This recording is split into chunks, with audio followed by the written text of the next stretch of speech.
mooy mbir bi dañu am fulla am fayda tu vois. yàlla jox nañu suuf yàlla jox nañu géej yàlla jox nañu jaww ji yàlla jox nañu luñ soxla yëpp pour dund mais pourquoi pas ñu wàcc fi yooyu yëpp dem di leen yaakaar ba ñuy dicter naka la ñu war a comporter woo. déjà Nations Unies rek c'est injuste ñoo ONU ni ñu ko tabaxee parce que Nations Unies ngi nii ñen ñoo fa am droit de veto du 5 pays. fan lañ ko teg les pays les plus industriels ñoom ñoo fa am droit de veto. tu vois loolu fan lañ ko teg. amul benn pays africain bu ci bokk ba pare ñu nangu ko révolution bi dafa jot quoi xam nga nañ nangu sunu bopp tabax sunu réew yaakaar sunu bopp ba pare xam nga wóolu sunu bopp quoi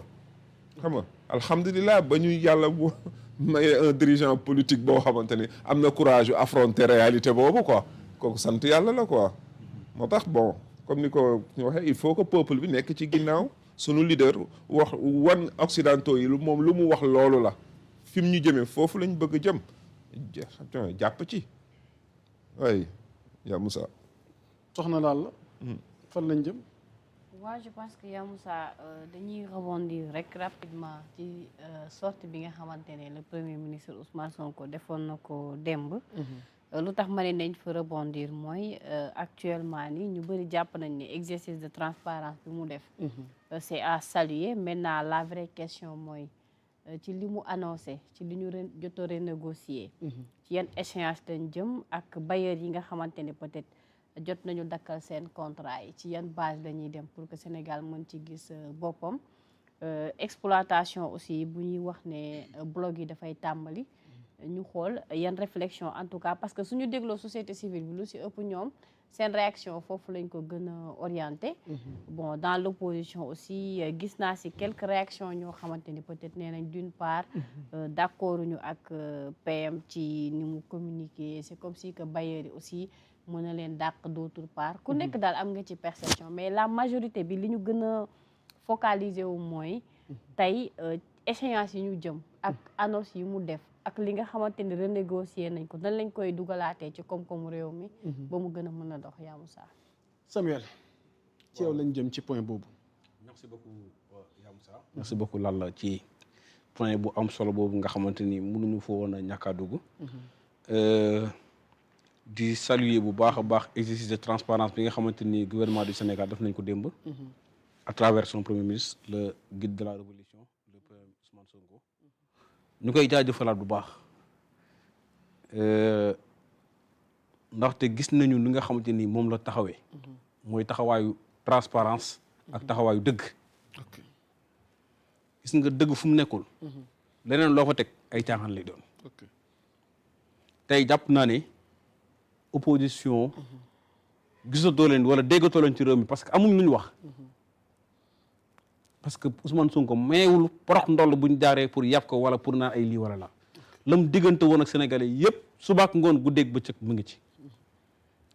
lii mu def nii da ko waxoon depuis 2018 ci livre bi mu doon muy solution. ne am na contrat yu bëri dañ ci léser ay intérêt wu Sénégal.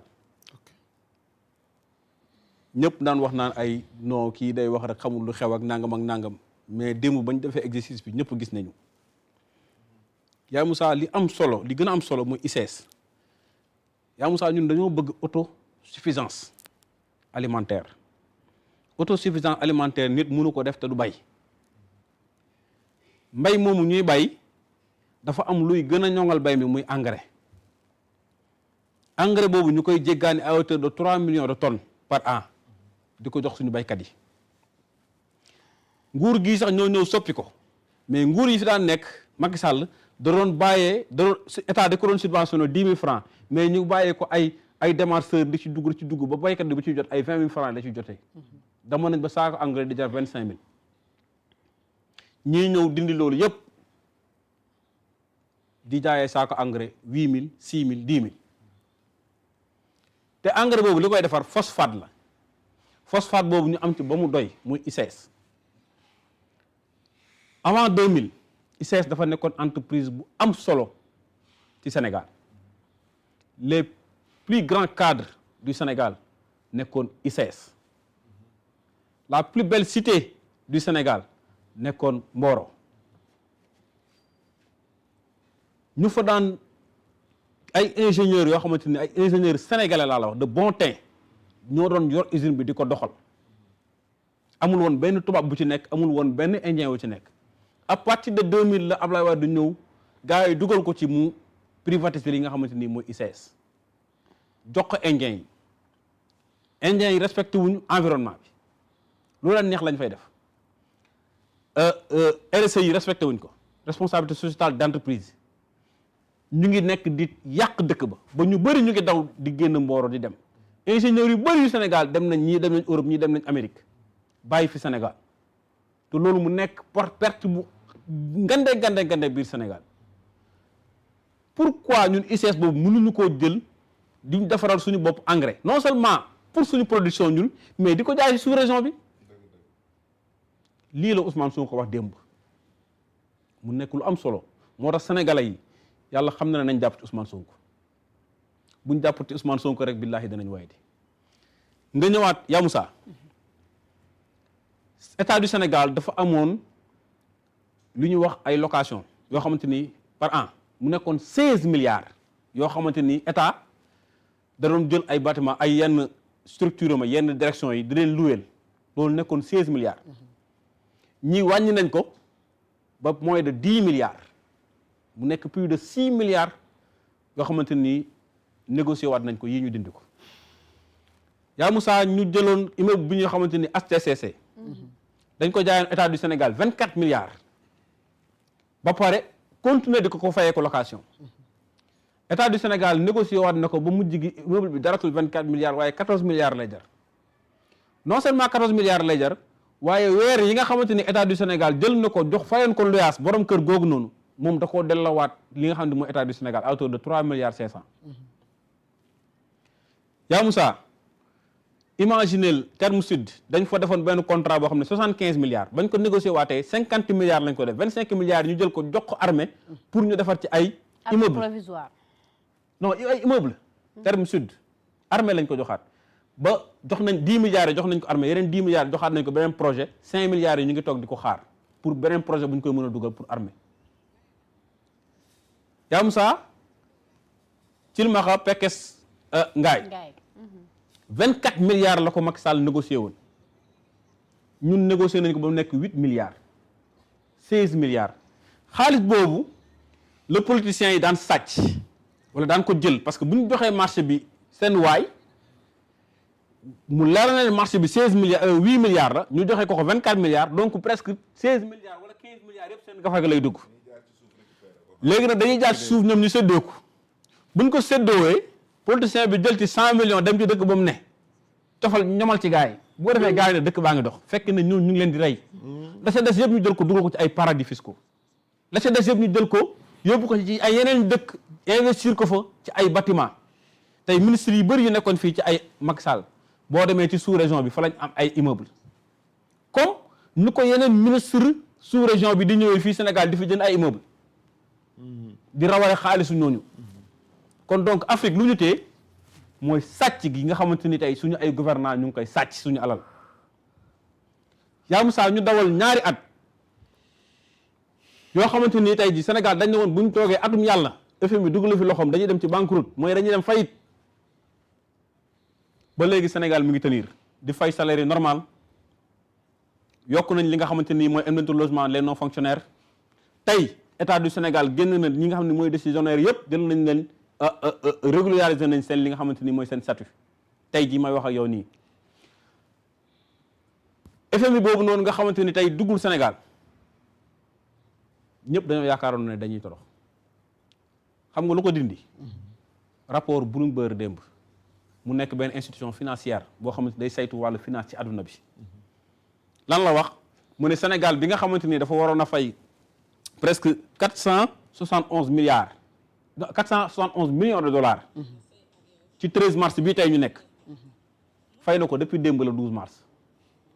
Bloomberg confirmé na ne am na ay créanciers yoo xamante ni wax nañ ko ne ko xaalis bi ñoom message jot nañ seen message ne seen xaalis dugg na te ñu bëri toogoon fii ay chroniqueurs ay soi-disant di journalistes naan dañoo war dem ci restructuration parce que Sénégal mënut a fay bor bi te bor bi ban bor la bor boo xam ne Macky Sall moo ko jëloon en 2018 muy eurobond. eurobond nekk comme li ma koy waxee nekk bor bi gën a bon ci bor yi ndax mooy nga leb xaalis ci marché international ci xaalis boo xamante ni nekk bokkut ak sa xaalis loolu mooy eurobond bokkut ak APE bokkut ak li nga xamante ni mooy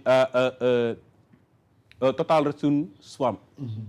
bi nga xamante ni ay Sénégal da ko utiliser mais du ko utiliser lu bëri tey ji loolu yëpp boo ko gisee yaa Moussa lan nga ciy jàngee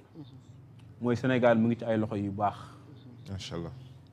mooy Sénégal mu ngi ci ay loxo yu ñu bëgg Sénégal tey boo xoolee li nga xamante ni def nañ ko ci investissement ci infrastructure yi nga xamante ni moom la Déthié Fall yore presque li ñu réinvestiraat mooy li nga xam ne dañ ko renégocier ci ay contrat tey jii bloc Yaakaar Teranga bi nga xamante ni tey jii Sénégal da ko jëlaat bëgg Petrosen nekk li nga xamante ni mooy un opérateur loolu mu nekk lu am solo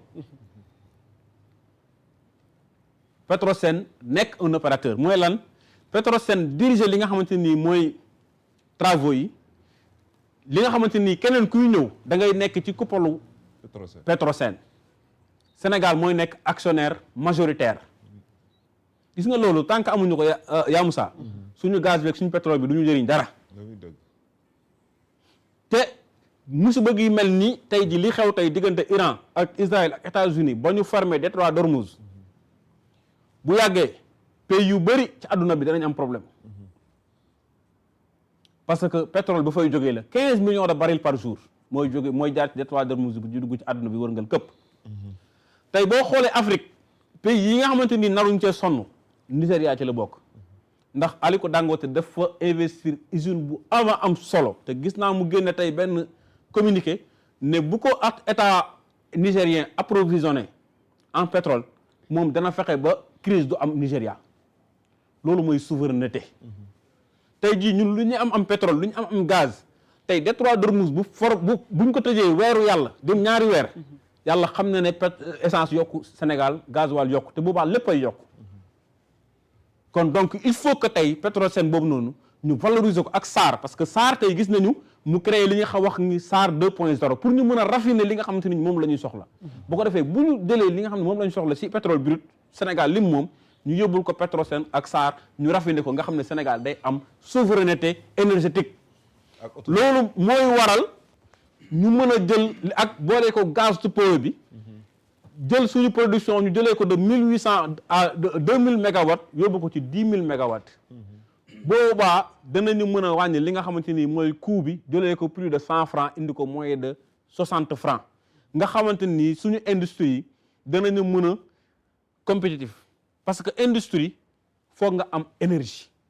te ñun suñu énergie doyul parce que on produit presque 2000 mégawatts te tey jii ñu ngi am pour produire li nga xamante ni mooy plus de 10 000 mégawatts pour mën a wàññi li nga xamante ni mooy coût de l'énergie bi pour mën a industrialiser dëkk bi nga xam ne tey phosphate boobu buñ nangoo ICS ci Indien yi danañu mën a am capacité de production boo xamante ni Sénégal dana ko mën a defaral boppam tey phosphate de Ndendoor yi nga xam ne tey ñu ngi fa bëgg a def benn industrie boo xamante ni c'est plus de 10 000 emplois directs ak indirects danañ mën a am énergie bu doy buñ mën a defee production bi tey agropole yi nga xamante ne démb le premier ministre tey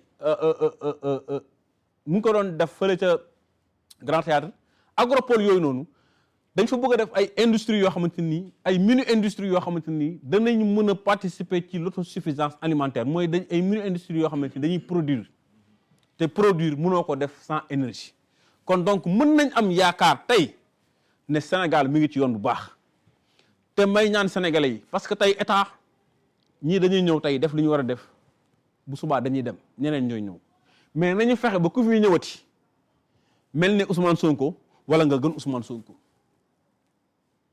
ndaxte à chaque fois li muy défendre mooy intérêt wu Sénégal te loolu lañ manqué woon kuy taxaw di défendre intérêt wu Sénégal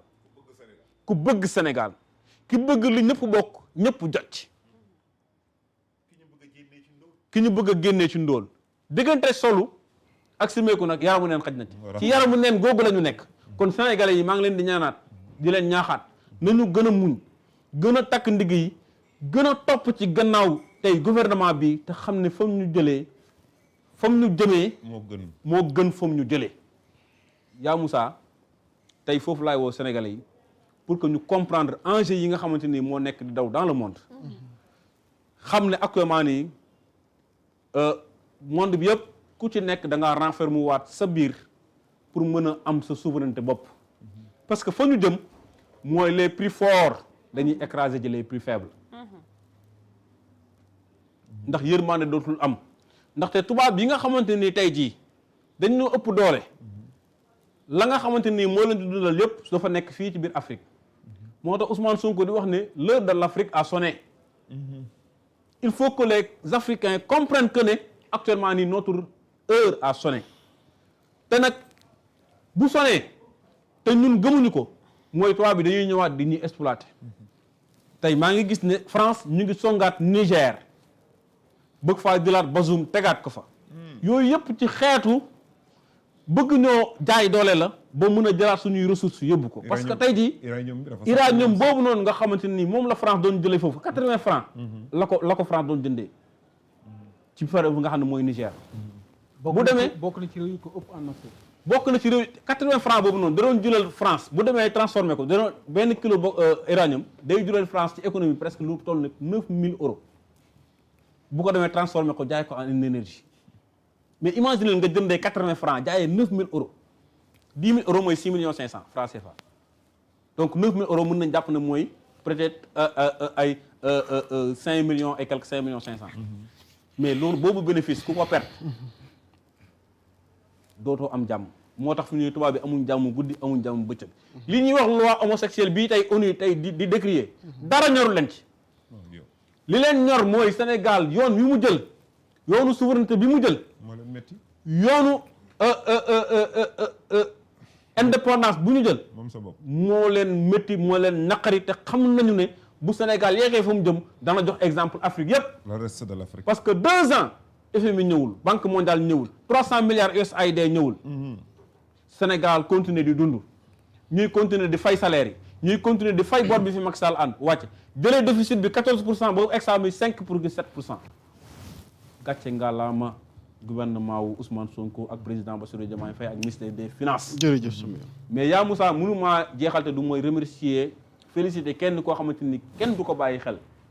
mooy directeur u SOGEPA Elimane Pouye mi ngi def di liggéey bu extraordinaire ci li nga xamante ni mooy patrimoine u état